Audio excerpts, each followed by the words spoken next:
मानने लगे हैं कि हम राम को नहीं मानेंगे, कृष्ण को नहीं मानेंगे, और खुल के मीडिया पे उन्होंने बोला भी है राम की पूजा नहीं करना, कृष्ण की पूजा नहीं करना।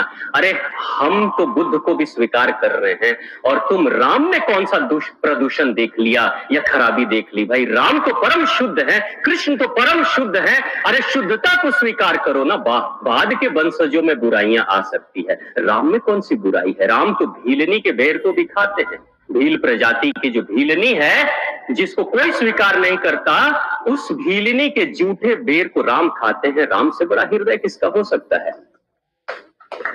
और बुद्ध को आप मानने वाले, और बुद्ध कौन है?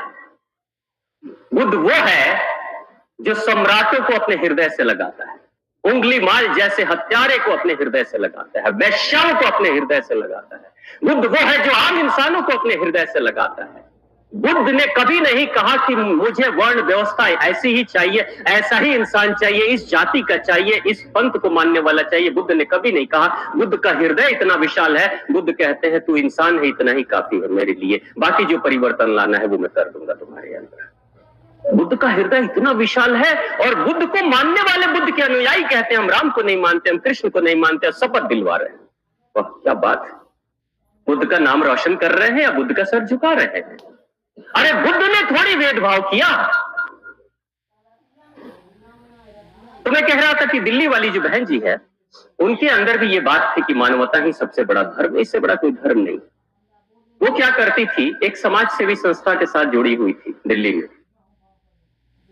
आस पड़ोस के कॉलोनी के आसपास में जितने गरीब परिवार के लोग थे, उनको वो देखती थी, मिलती थी, बात करती थी, और उसके बाद उनकी जरूरतों के अनुसार से अनाज देना, सब्जियां देना, दूध देना, जो भी सामाजिक संस्था से मिल जाती थी, दान से कहीं से चीजें मिल जाती थी उनको, वो बहन जी ले जाकर गरीब परिवार के लोगों को देती थी। और कोरोना के टाइम पे उन्होंने सबसे ज्यादा सेवा की लोगों की।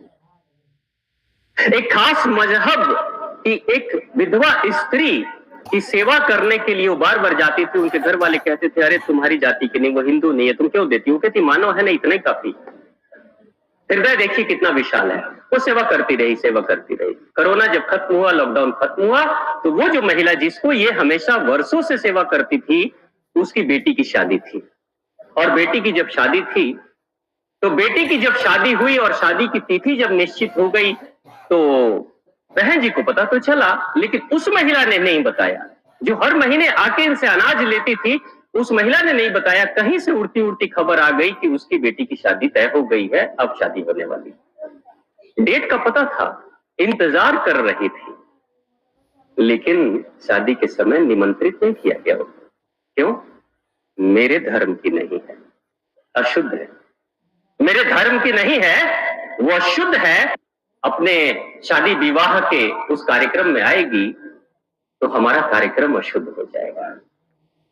ऐसा मानवता का कीड़ा जो चढ़ा था ना बहन जी के सर पे उतरा, कि वो कहती है कि सबसे अच्छा सनातन धर्म ही है। कौन सिखा रहा है लोगों को कट्टरता? किसके मन में, उस बहन जी के मन में डाला भेदभाव? किसने डाला?